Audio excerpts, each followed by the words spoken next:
analisa harga satuan pekerjaan tidak dipakai di pelaksanaan.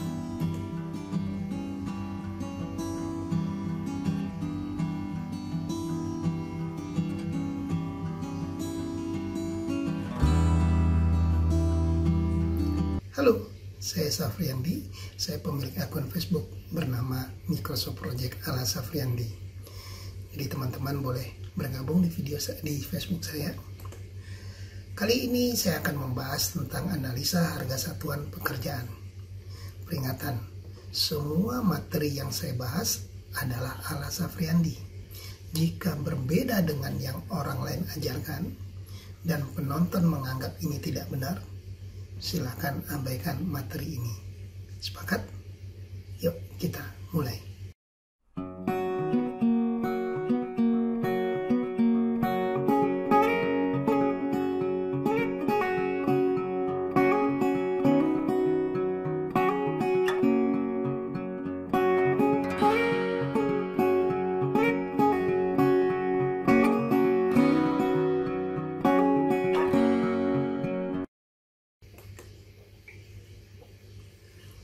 Agenda video. Pertama, saya akan menjelaskan tentang fungsi analisa harga satuan pekerjaan. Kedua, saya menjelaskan pembuatan analisa harga satuan pekerjaan hanya untuk RAB. Yang ketiga, saya akan menjelaskan upah dengan analisa kontraktor sendiri. Yang terakhir, bagaimana membuat jadwal sumber daya yang bukan dari analisa harga satuan pekerjaan di Microsoft Project. Yuk, kita lanjut. Apa itu analisa harga satuan pekerjaan? Untuk proyek pemerintah, di dalam rencana anggaran biayanya atau sebut RAB yang berisikan volume dan harga satuannya mengacu ke analisa harga satuan pekerjaan, ya, yang sudah ada standar perhitungannya, yang datanya dilampirkan saat pengajuan RAB. Jadi fungsi analisa harga satuan pekerjaan sebagai dasar dalam menentukan harga suatu pekerjaan untuk penawaran RAB. Jadi ini contohnya ya. Di sini teman-teman lihat ada item kerjanya, ada volumenya. Jadi ini adalah RAB ya. Lalu harga satuan ini yang di entry atau dimasukkan oleh kontraktor. Contohnya pasir uruk ya. Dia masukin 74.000 sekian dengan analisa nomor A18. Jadi A18 itu sendiri adalah ini ya. Jadi di sini teman-teman lihat di sini ada yang namanya indeks atau ya indeks lah ya, pekerja, mandor dan seterusnya, sehingga keluar angka 74. Jadi angka 74 ini dasarnya adalah analisa. Oke, yang kedua, analisa harga satuan pekerjaan hanya untuk RAB ya. Jadi saat pembuatan RAB ya, tidak lagi digunakan analisa harga satuan pekerjaan, hanya dipakai saat pembuatan RAB. Saat pelaksanaan, analisa harga satuan pekerjaan tidak lagi digunakan. Karena kontraktor akan menggunakan estimasinya sendiri, baik materialnya dan upah yang direncanakan ke proyek. Penggunaan material besi contohnya. Kontraktor akan menjabarkan penggunaan sesuai dengan kebutuhan per diameter besi dan dalam jumlah batang. Jadi enggak kilo, jadi dia akan jabarkan dalam bentuk diameter dan dalam bentuk batang berdasarkan perhitungan bar bending schedule. Jadi ini contoh analisanya ya. Kalau analisa itu hanya berisi besi beton, jadi bukan diameternya. Di sini dilihatin 1 kilo besi ya, dia kasih indeks koefisiennya adalah 1,05. Jadi ada sekitar 5% penambahannya. Ya. Nah, ada lagi analisa yang bentuknya seperti ini. Pemasangan 1 kubik pondasi siklop ya. Jadi dia langsung buat untuk 1 kubik ini kilonya adalah 126 kilo. Nah, jadi ini bentuk analisanya. Tapi di lapangan yang enggak, diameternya berapa itu berdasarkan gambar. Ya. Upah tanpa analisa harga satuan pekerjaan. Jadi di lapangan itu upah itu tidak berdasarkan analisa harga satuan pekerjaan. Ya. Upah hanya dipakai, analisa harga satuan pekerjaan hanya dipakai di RAB. Ya. Jadi pembiayaan upah, kontraktor jarang sekali menggunakan perhitungan analisa harga satuan pekerjaan untuk pelaksanaannya. Ya. Pelaksanaan pekerjaan dilakukan secara borongan persatuan pekerjaan ke para mandor. Ya. Misalnya pekerjaan pemasangan batu bata, tidak lagi menghitung berapa tukang yang bekerja, ya kan? Nah, namun dihitung berapa yang terpasang. Jadi dibayarnya sesuai dengan volume yang terpasang. Ini contoh analisa pemasangan bata ya. Jadi dia buat di sini ada pekerja tukang batu ya.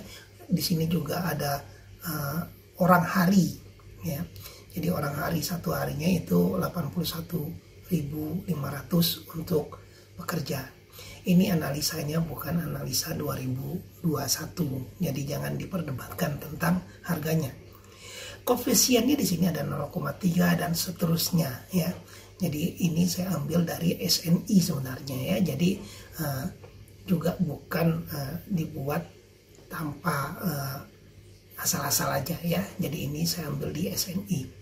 Ini nomornya, teman-teman silakan cek sendiri. Ya, lanjut. Kenapa upah dilakukan dengan cara mandor? Ya, tidak seperti dengan analisa tadi, gitu kan? Pada analisa harga satuan pekerjaan, kinerja pekerja bangunan dianggap dapat dihitung. Jadi satu tukang untuk 1 meter persegi, tenaga tukangnya sekian, gitu kan? Ya, nah itu bisa dihitung. Prakteknya pekerjaan bangunan tidak berkinerja sesuai dengan koefisien yang ada pada analisa harga satuan pekerjaan tadi. Prakteknya enggak.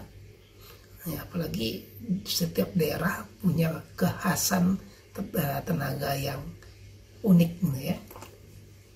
Misalnya di lapangan adukan spesi semen untuk pekerjaan pasangan batu bata habisnya di jam 4.15 sore. Maka pekerja tidak akan lagi mengaduk semen pasir untuk membuat adukan spasi semen ya untuk pasangan bata. Karena waktunya tidak cukup. Mereka menganggap kalau diaduk lagi nanti akan habis jam 6. Jadi mereka akan berhenti. Jadi walaupun selesai jam 5, jam 4.15 dipikir sudahlah, saya nggak akan pasang bata lagi, karena kalau saya aduk lagi nggak bisa pula, ngaduknya sedikit. Banyak sekali alasan untuk mengkondisikan mereka untuk tidak lanjut ya, karena dianggap ngapain susah-susah gitu kan. Nah, jadi sebenarnya ada loss waktu antara 4.15 ke 5 sebanyak 45 menit. Namun berbeda jika kita memberlakukan pembayarannya terhadap volume terpasang. Pekerja akan memanfaatkan waktu karena setiap meter yang terpasang akan menjadi keuntungan bagi mereka. Bahkan melewati waktu jam 5 sore pun nggak masalah, karena volumenya akan dihitung sebagai bayaran mereka. Ya, jadi nggak ada tuh cerita malas duitnya sedikit. Ya kan? Tapi kalau kita polanya harian, mereka malas tetap dibayar. Ya, ini contoh SPK ya. Saya akan tunjukin contoh SPK yang pernah saya buat. Ya, ini untuk pekerjaan Pak Anwar ya, pekerjaan besi. Ya, jadi kita ngitungnya per kilo adalah 1.800 upahnya per kilo. Jadi dia sudah termasuk lembur dia, makan dia, langsir material, kawat benrat. Jadi kawat benrat itu biasanya kita serahkan ke mandor. Karena apa? Benrat ini sering potongannya sembarangan. Jadi kalau misalnya kita kasih kawat, terus mereka akan enak-enak aja membuang dan terletak di mana-mana. Tapi kalau kita bilang itu menjadi bagian mandor, tentu kita bayar, ya menjadi bagian mandor. Mereka akan hemat. Terus Gerinda, terus mesin potong juga menjadi bagian mereka, kecuali mesin potong barcutter, ya. Jadi hal-hal yang kecil-kecil menjadi tanggungan mereka. Lalu banyak syarat-syarat ya, harus dilaksanakan sesuai gambar. Jadi kita buat aturannya ya. Terus kita tanda tangani. Jadi berdasarkan SPK ini ya, kita juga bisa fair untuk menghitung berapa progresnya. Atau yang lain, ini saya juga buat kontrak dengan pasangan dinding ya. Jadi pekerjaan dinding ya. Jadi ada klausal-klausalnya, ada pasal-pasalnya ya. Jadi pekerjaan plesteran, bidang plesteran harus lurus, tegak, halus semua. Jadi kita buatin aturan-aturan ini untuk mandor kita. Lalu kita tentukan berapa per meternya. Pasang batu bata 23.000 per meter. Kepalaan plus plesteran. Jadi plesteran itu supaya rata, itu biasanya kita buat kepalaan ya. Jadi ada yang plesteran halus dan ada plesteran yang tidak halus. Ini salah nih, harusnya lebih kecil ya daripada yang halus dengan aci ya. Pemasangan bongkar scaffolding juga menjadi bagian mereka. Jadi nggak ada cerita pasang scaffoldingnya mereka lupa dianggap wah pekerjaan bata plesteran udah selesai, itu nggak tanggung jawab saya, enggak. Jadi ada harganya semua ya. Nah, kembali ke PowerPoint kita. Jadi dilakukan dengan cara borong, tidak menggunakan analisa harga satuan yang seperti dibahas yang ditampilkan tadi. Lalu kita akan coba aplikasikan di Microsoft Project ya. Bagaimana penyusunan jadwal sumber daya di jadwal di Microsoft Project? Saya membuat schedule itu 2 versi. Versi pertama adalah versi RAB. Jadi tujuannya adalah untuk menghasilkan evaluasi berupa laporan progres dan estimasi waktu selesai. Jadi ini di PAPI kita sedang giatkan versi pertama. Versi kedua atau kita sebutnya APRO 2 adalah versi rencana anggaran pelaksanaan lapangan.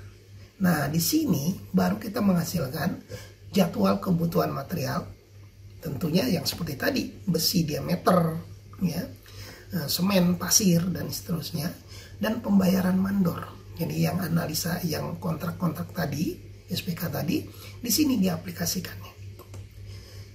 Terus, jika konsultan pengawas minta jadwal sumber daya tenaga juga dibuat, maka kita buat gabungan kedua versi tadi. Terus, berapa orangnya? Kan kita tadi serahin ke mandor. Sementara kita serahin ke mandor, ya terserah mandor bagaimana mengaturnya. Berapa dia datangkan, karena semakin banyak ya dia datangkan, semakin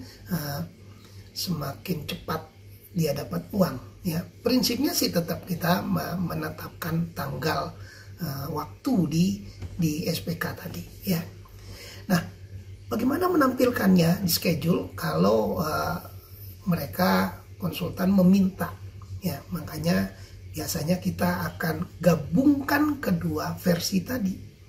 Namun untuk biaya RAP kita tidak tampilkan duitnya. Kenapa? Karena ini bersifat internal kontraktor. Ya. Oke, saya akan coba ke Microsoft Project saja. Ya. Jadi ini adalah RAB jadwal kita. Ini jadwal kita. Nah, di sini kemudian di sumber daya kita akan masukin tenaganya. Ini contohnya ya pemekaran kepala pancang lah misalnya ya. Di sini kita masukin pekerjanya 2. Biasanya cuman mekarin kepala pancang, tiang pancangnya itu cukup pekerja. Cor misalnya. Di sini kita sebutin pekerjanya pekerjanya 3, tukangnya 1 ya, karena cuman ngecor waterproof ya, waterproof saja. Nah inilah misalnya ini ya, ini cor pondasi ya, cor pondasi. Coba teman-teman perhatiin di sini pekerjanya 5, tukangnya 3, tapi duitnya nggak ada. Kenapa? Karena ini urusan kita ya, urusan dengan owner. Sebetulnya ini berapa cornya, berapa upahnya. Jadi ini upahnya, sehingga nanti akan kita dapatkan progresnya ya. Lalu bagaimana menampilkan jadwal sumber daya tadi? Nah, kita akan coba menampilkan jadwal sumber dayanya ya. Jadi ini ada jadwal sumber dayanya. Jadi ada backcasting, ada cor, ada semen, ada pasir ya. Nah, misalnya kita akan menampilkan semen lah, misalnya ya, kita akan menampilkan semen saja ya. Semen saja, semen. Nah ini dia ya, semen ya, itu dibutuhkan di sini minggu kesekian ya, butuhnya sekian sak. Jadi ini ada nih kebutuhan semennya, kebutuhan semen. Oh, kita pengen lihat jadwal manpowernya, misalnya tukangnya lah, pekerjanya lah, misalnya pekerja semen SP semen pekerja mana pekerja. Nah ini dia pekerja, kayaknya pekerja misalnya. Kita akan menampilkan pekerja misalnya ya. Nah ini sumber dayanya berapa per minggu dibutuhkan ya. Ini dia. Jadi setelah kita ngentri, kita bisa menampilkan ini. Oke. Kita kembali ke ini ya. Terima kasih ya. Saya Safriandi, Papi. Ini semua demi Indonesia, khususnya dunia konstruksi berkualitas secara manajemen. Tunggu video saya selanjutnya. Salam.